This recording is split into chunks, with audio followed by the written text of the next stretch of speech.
Olá, tudo bem? Eu sou o professor Rafael Penteado e nesse vídeo nós vamos aprender a calcular a variância, o desvio padrão e a volatilidade para um ativo financeiro, né? No nosso exemplo vai ser uma ação do índice Bovespa, utilizando o aplicativo gratuito Google Spreadsheet, né? As planilhas Google, que você consegue acessar tendo uma conta no Google, que pode ser uma conta no Gmail, tá? Então vamos lá. Bom, então é variância, desvio padrão e volatilidade, né? O requisito é a conta no Google. Então vamos ver primeiro sobre a variância. O que é a variância? A variância é uma medida de dispersão, tá? Uma medida de dispersão que a gente pode aplicar em várias coisas, em vários dados, infinitas possibilidades estatísticas e probabilísticas. No nosso caso, a gente vai aplicar uma série temporal, tá? Que é a série de fechamentos de um determinado ativo de renda variável. No nosso caso do exemplo, vai ser uma ação do índice Bovespa. O que é interessante é o seguinte: a variância, a gente pode ter populacional, tá? Que é quando a gente conhece todas as observações, todas as ocorrências, a gente consegue ver tudo e calcula a variância populacional, onde todos os termos aqui da somatória são divididos por n, que é o número de observações. E a diferença é que a variância amostral era calculada basicamente da mesma forma, só que com n menos 1. Você pode ver que tem algumas diferenças nos símbolos, né? Aqui a gente tem o mu, aqui a gente tem o x barra, mas na verdade é a mesma coisa. É que o mu simboliza aqui a média populacional, quando a gente conhece todos os números, e o x barra a média amostral, tá? O sigma ao quadrado é a variância populacional e o s quadrado é a variância amostral. É só o nome delas. A conta é a mesma. A única coisa que muda é esse divisor aqui, que no populacional é o n, que é a quantidade total de observações, e aqui é n menos 1, que é um ajuste que é feito quando a gente está fazendo o cálculo de variância amostral. Com n menos 1, esse cálculo vai ficar mais próximo, a estimativa da variância vai ficar mais próximo do que seria a variância populacional. Tá? Então, bom, o que a gente vai fazer? Vamos olhar para essa conta aqui, né? Essa conta aqui é o seguinte, ó, esse E, né, é um símbolo grego que simboliza somatório, né? Então a gente vai fazer o somatório de xi, que são as observações, tá? As observações do que? As observações dos retornos de dia após dia de uma determinada ação. Quanto que subiu, quanto que caiu em cada dia. A gente vai calcular, esse é o xi. Para cada dia vai ter um xi, que é um retorno percentual. Menos x barra. O que é o x barra? X barra é a média desse xi, tá? Então a gente vai fazer simplesmente a observação do retorno de cada dia menos a média desse retorno. Aí a gente vai pegar esses valores e vai elevar ao quadrado. E vai fazer isso para cada diazinho que a gente está observando. E depois esse E aqui indica que a gente vai somar isso tudo, todos esses valores de cada dia. Por fim, a gente vai pegar essa somatória aqui e vai dividir pela quantidade de observações menos 1. Tá? É bem simples. Vamos fazer isso passo a passo lá no Google para vocês compreenderem. Então, primeiro eu abro aqui a minha conta do Google, né? Eu venho aqui nesse símbolozinho, vou aumentar aqui o zoom para ficar mais fácil de ver. Ó. Eu venho aqui nos aplicativos do Google e aí eu procuro planilhas. Ele vai abrir para mim aqui o Google Spreadsheet. E eu venho aqui em branco, ele vai abrir uma nova planilha. Essa planilha é muito parecida com o Excel, funciona basicamente da mesma forma. Então, por que eu estou usando o Google? Porque o Google é gratuito, pelo menos no momento é gratuito, e porque no momento também existe um serviço em parceria do Google com as principais bolsas do mundo. E você consegue pegar informações de fechamentos de mercado e às vezes até informações no intraday, né, ao longo do dia enquanto os pregões estão ocorrendo.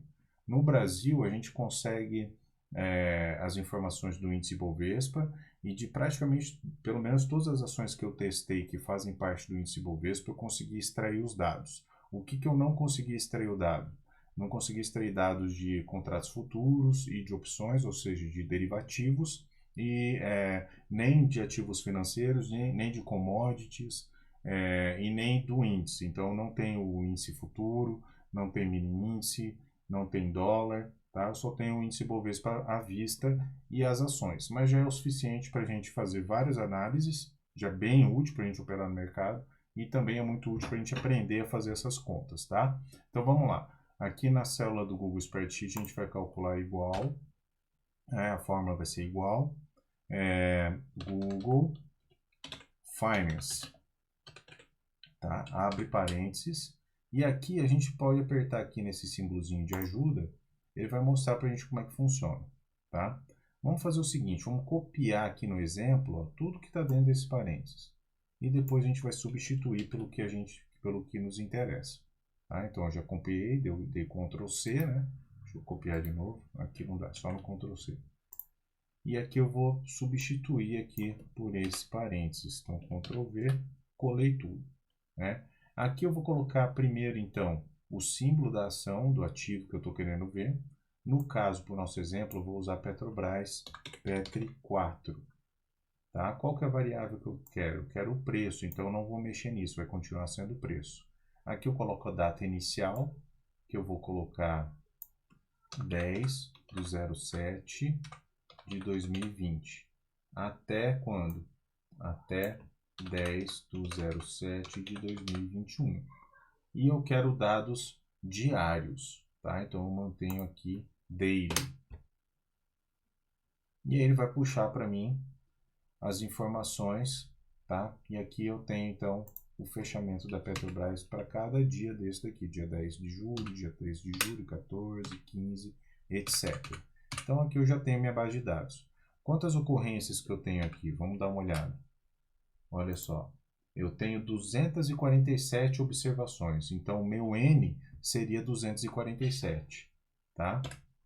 Como eu vou fazer a amostral no cálculo da variância, vai ser menos 1, N menos 1, ou seja, 247 menos 1 é igual a 246. Mas daqui a pouco a gente volta nessa parte.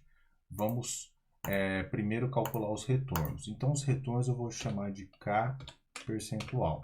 Como que eu calculo o retorno?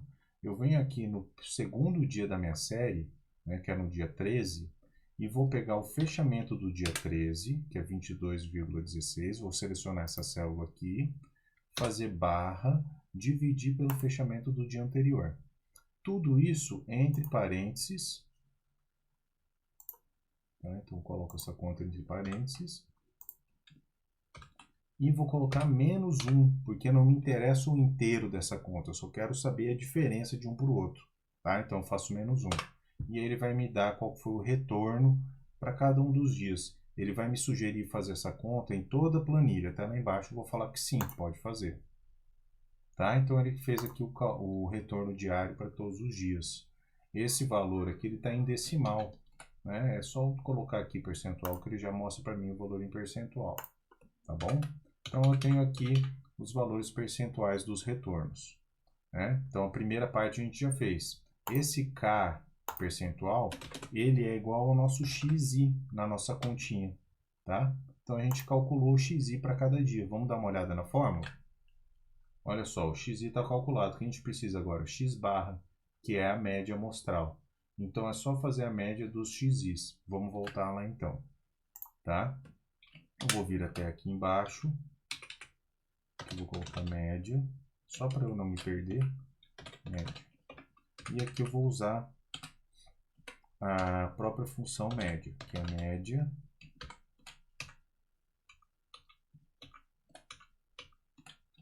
e pronto.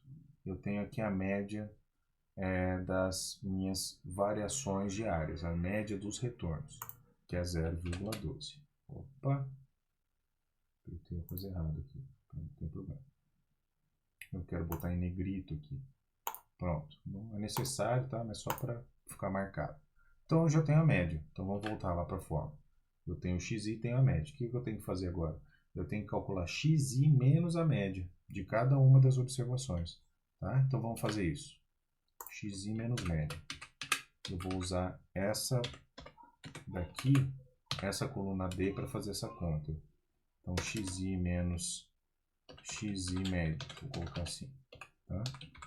Só para ficar fácil de ver. E aí eu vou fazer que essa célula aqui D3, ela vai ser igual à minha célula da variação diária, menos a média. A média está lá embaixo. Então, eu vou lá na célula onde tem a minha média, que é lá na 249, ó. Vou selecionar ela, vou clicar em cima, vou apertar F4, porque daí ele automaticamente vai colocar essa marquinha de cifrão aqui no endereço da célula, ela vai ficar travada, tá? E o Excel vai me perguntar se eu quero fazer isso para tudo. Eu vou falar que sim. O Excel não, o Google, né? Ok, fez. Então, olha só, na fórmula aqui você pode ver que cada dia ele vai pegar o retorno diário menos sempre a célula travada da média. Tá? Então, aqui eu vou ter exatamente o valor dos retornos diários menos a média dos retornos. O que acontece? Se eu pegar esse valor aqui e olha só, e fizer a média desse valor, olha o que vai acontecer. Vai ser igual a zero. Tá? Porque eu tenho a média no centro e eu estou vendo a dispersão em torno dessa média. Então, se eu somar e tirar a média de tudo, vai ser igual a zero. Eu não consigo fazer uma análise olhando isso. Então, lá atrás, quando começaram a desenvolver estatística e probabilidade, isso foi observado. E percebeu-se que eu consigo reter esse efeito de dispersão, de análise do tamanho da dispersão, se eu multiplicar cada um desses retornos, ou melhor, se eu elevar cada um desses retornos ao quadrado, se eu multiplicar por eles mesmos. Tá? O que acontece quando eu faço isso? Eu tiro os valores negativos, porque um valor negativo vezes um valor negativo dá um valor positivo. E o valor positivo continua sendo positivo, e eu mantenho a proporcionalidade entre essas variações. E isso faz com que eu consiga fazer uma série de outros cálculos. Então vamos elevar cada um desses retornos ao quadrado. Vamos lá então. Eu vou até chamar ele com o mesmo nome. Tá? Essa coluna aqui então ela vai ser igual a aqui é xi, não x1, tá pessoal? Então x1 menos xi menos xi médio. E aqui é xi também, menos xi médio. Xi e xi. Pronto. Isso aqui eu vou elevar ao quadrado. Então a notaçãozinha da planilha é botar esse chapéuzinho aqui, 2 que ele leva ao quadrado, que é exatamente o que eu vou fazer com cada um dos retornos. Então nessa célula eu vou fazer igual a minha diferença do retorno menos o retorno médio elevado ao quadrado. Tá? E eu já vou falar para o Excel fazer isso com todo mundo. Pronto. Ele elevou cada um dos retornos ao quadrado. E olha só que interessante. Se eu tirar uma média disso agora, o que vai acontecer?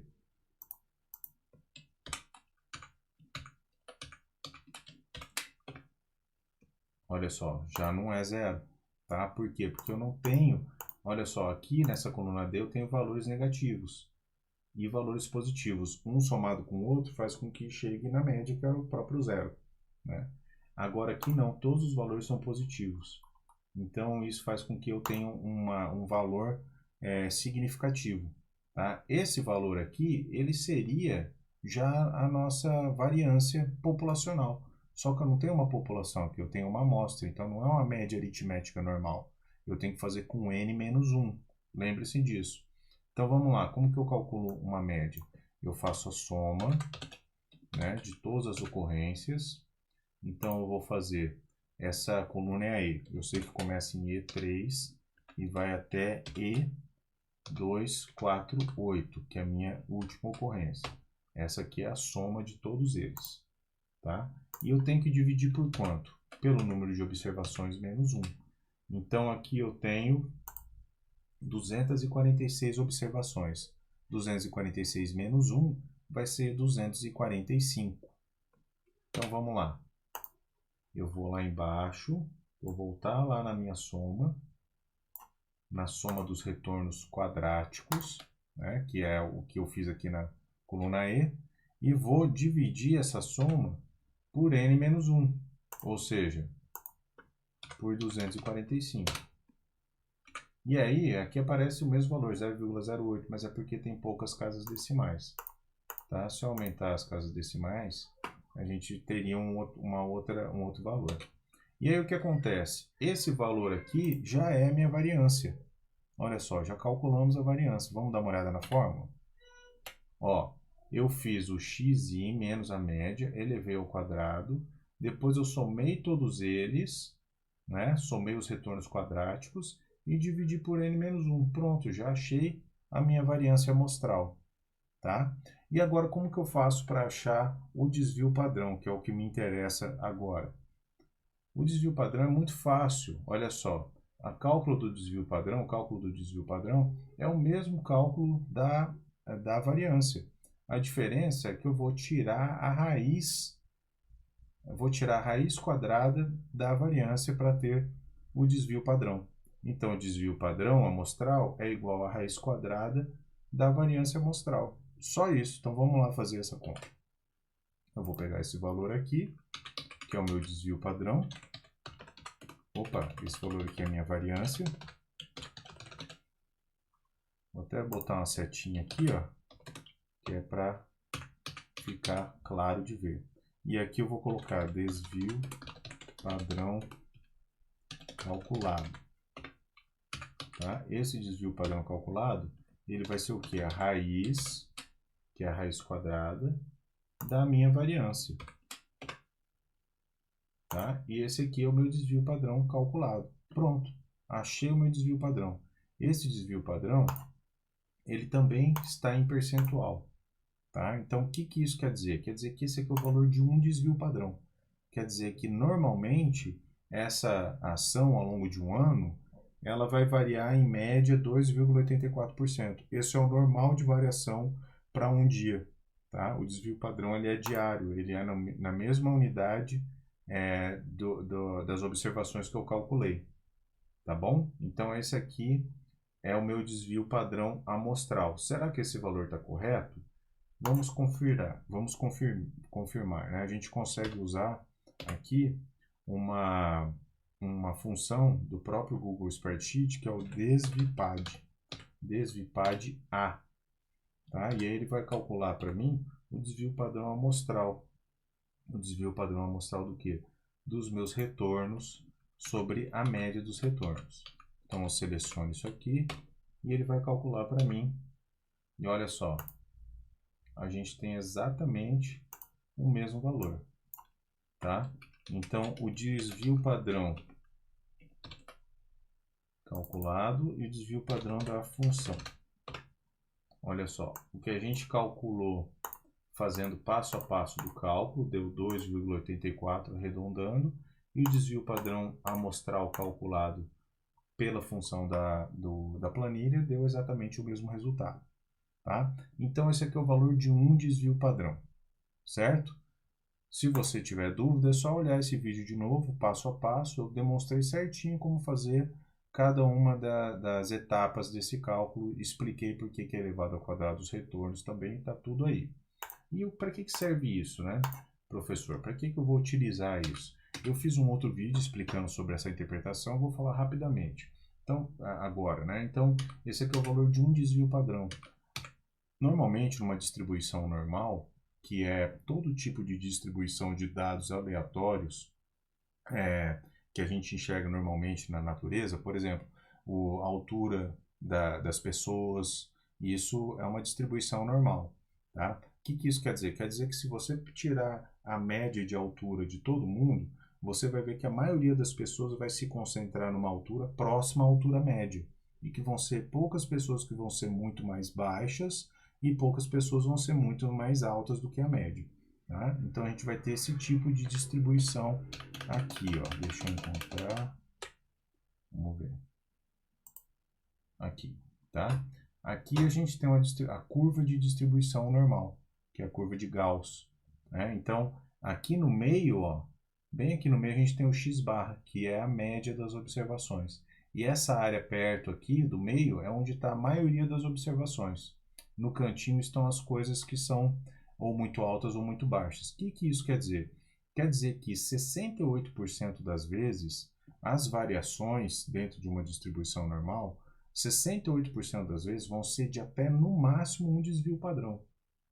Ou seja, um desvio padrão significa 68% das vezes dos retornos. Então, no caso aqui da nossa ação, quer dizer que 68% das vezes, a variação da Petrobras, né, ao longo desse um ano que a gente imaginou, ela ficou em média em 2,84%. 68% das vezes, se a gente fizer a conta aqui, a gente vai ver que a variação ficou menor ou igual a 2,84%.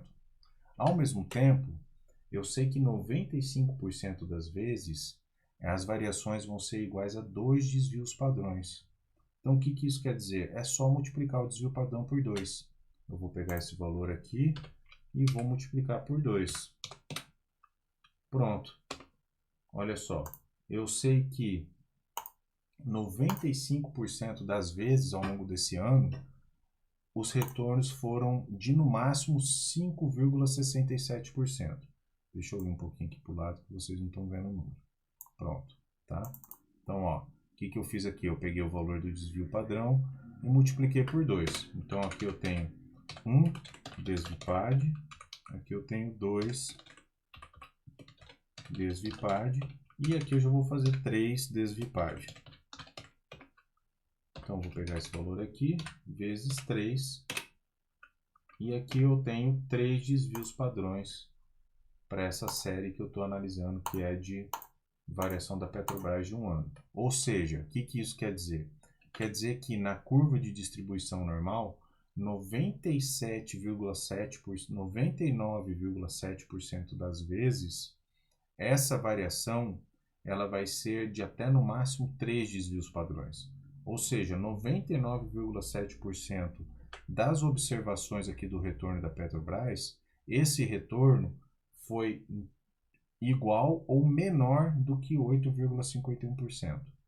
Ou seja, é extremamente raro que a Petrobras varie mais do que 8,51% em um dia, tá? Isso vai acontecer apenas 0,03% das vezes. 0,3% das vezes, tá? Ao mesmo tempo, eu sei que apenas 5% das vezes a variação da Petrobras vai ser superior a 5,67%. Então, o que isso quer dizer? Quer dizer que se eu estou operando a Petrobras, se eu estou fazendo um day trade, por exemplo, tá? Estou querendo analisar uma oportunidade de ganho no curto prazo para ganhar ao longo do dia.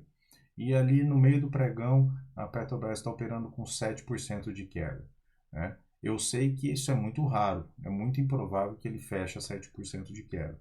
É muito provável que ao longo do dia ela recupere e feche com pelo menos uma variação de 5,67 ou talvez até menos, de 2,84. O que eu sei é que 95% das vezes essa variação vai ser de no máximo 5,67%.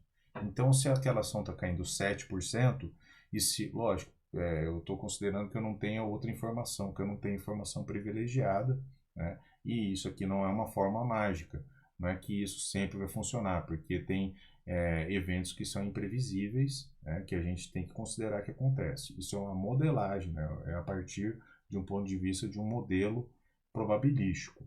Então, é provável que a gente veja 95% das vezes essa ação variando no máximo 2 desvios padrões. Então, isso faz com que, se estiver caindo 7% ao longo do dia, se não tiver nenhuma informação relevante que justifique aquela queda, talvez seja uma boa oportunidade de entrar comprando e esperar que ela vai subir mais um pouquinho. Tá? Afinal de contas, 95% das vezes no passado, ao longo de um ano, ela fechou com uma queda menor do que 7% ou com uma alta menor do que 7%. Na verdade, essa queda, 95%, ou essa alta, essa variação, ela não foi superior a 5,67%. Tá? Então aqui você já tem uma ideia da dispersão, né, do grau de dispersão que essa ação pode variar ao longo do dia. E você pode utilizar esse tipo de análise para dados semanais, mensais, analisar isso com uma perspectiva de tempo maior do que simplesmente para fazer operações de curto prazo. Tá? Então vale muito a pena. Tem também várias ferramentas gráficas, estatísticas, os chamados estudos gráficos que utilizam os cálculos do desvio padrão. A gente pode abordar isso em outro momento, em outro vídeo, tá? Mas inicialmente para esse vídeo, eu acho que é importante salientar esse aspecto do desvio padrão, tá? Então, na distribuição, 68% das vezes vai ser um desvio padrão, 95% das vezes vai ser de no máximo 2 e 99,7% das vezes essa variação máxima vai ser de 3 desvios padrões. Então, falando o último assunto do vídeo, né, que é a volatilidade. O que seria essa tal de volatilidade que todo mundo fala?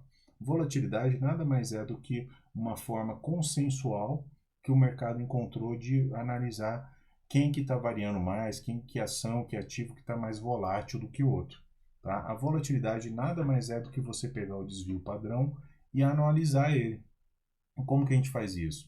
Se esse desvio padrão é diário, como que a gente calculou, né, que a gente considerou dia a dia para calcular ele, a gente vai pegar o valor do desvio padrão, que é o meu S, e vai multiplicar por raiz de 252. Isso vai me dar a volatilidade anual. Vamos ver isso lá no Excel? Ó, então a gente vai pegar esse desvio padrão,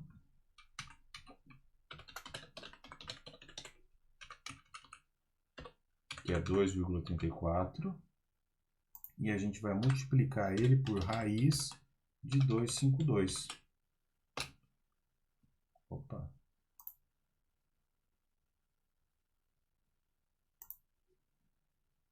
Ah, tá. Coloquei. Aqui é 251. Pronto. Então tá aqui, ó. A minha volatilidade, então, da Petrobras, considerando o 1 ano de observação que eu fiz, que é do dia 10 de julho de 2020 até 10 de julho de 2021, essa volatilidade ela foi de 45,03%, 45%.